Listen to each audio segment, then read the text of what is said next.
વિદ્યાર્થી મિત્રો, આજે આપણે ધોરણ 9 વિષય ગણિતના પ્રકરણ નંબર 6 રેખાઓ અને ખૂણાઓના સ્વાધ્યાય 6.1 ના દાખલા નંબર 3 ની ચર્ચા કરીશું।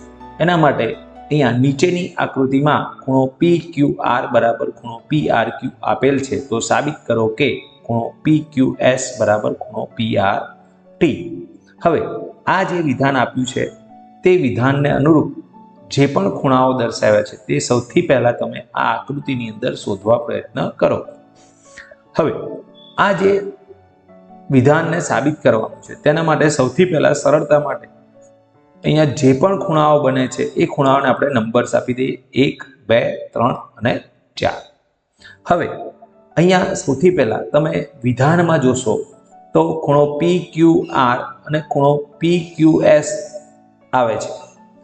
એને આકૃતિની અંદર તમે જોવા પ્રયત્ન કરશો તો એ અહીંયા દર્શાવેલા છે નંબર 3 અને નંબર 1 દ્વારા। તો તમે અહીંયા જોઈ શકો છો કે આ જે બે ખૂણાઓ છે એ બે ખૂણાઓ એક જ રેખા પર બનતા ખૂણાઓ છે, જેથી આ બંને ખૂણાઓને આપણે રૈખિક જોડના ખૂણા કહી શકાય।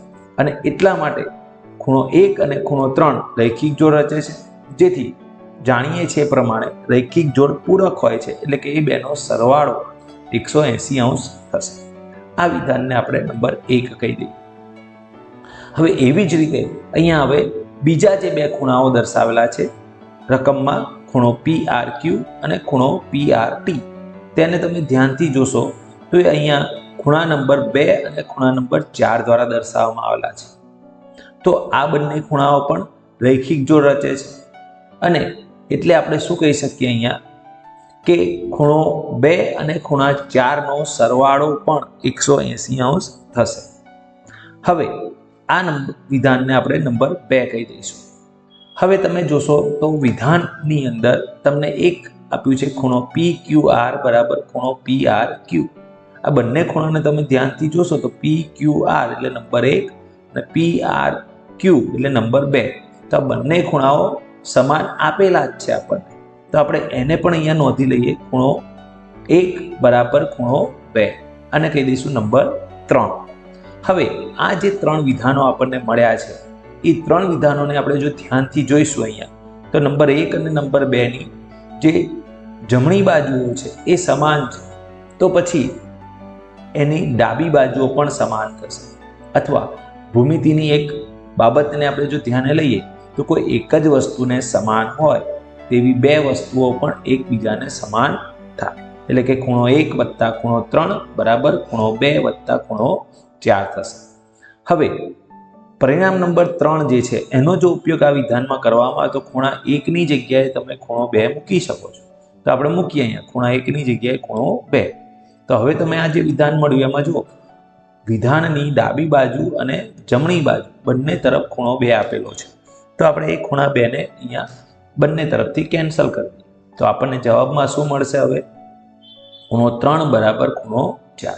હવે ખૂણો નંબર 3 જે છે એ તમે જોશો તો PQS છે અને 4 એટલે કે PRT છે, તો એ આપણે અહીંયા મૂકીશું તો આપણી પાસે જે સાબિત કરવાનું હતું તે વિધાન આપણને મળી જાય છે। તો આ રીતે આપણે અહીંયા આની સાબિતી આપી શકાય। તો તમે જોઈ શકો છો આખી ગણતરી આપણને અહીંયા દર્શાવેલી છે, પણ આ જ દાખલાને તમે શું આ જ રીતે ગણી શકશો કે બીજી કોઈ રીતે પણ ગણી શકશો? હું તમને અહીંયા એક હિન્ટ આપું છું કે તમે ત્રિકોણ જુઓ છો અહીંયા, અને ત્રિકોણમાં જો બહિષ્કોણ પણ બની રહ્યો છે। 4 નંબરનો ખૂણો છે એ ત્રિકોણનો બહિષ્કોણ છે, એવી રીતે 3 નંબરનો ખૂણો પણ ત્રિકોણનો બહિષ્કોણ છે। તો શું આપણે બહિષ્કોણ અને એના અંતઃસમૂહ કોણનો ઉપયોગ કરી અને આ દાખલાની સાબિતી આપી શકાય કે નહીં? તો તમે એનો પ્રયત્ન કરજો, અને જો ક્યાંય તકલીફ પડે તો તમે મને ડિસ્ક્રિપ્શન બોક્સની અંદર જે લિંક આપેલી છે તેની અંદર તમે મને પ્રશ્ન પૂછી શકો છો। અને આવા જ નવા દાખલાઓને જાણવા માટે તમે બધા આ ચેનલને સબસ્ક્રાઇબ કરતા રહેજો। Thank you.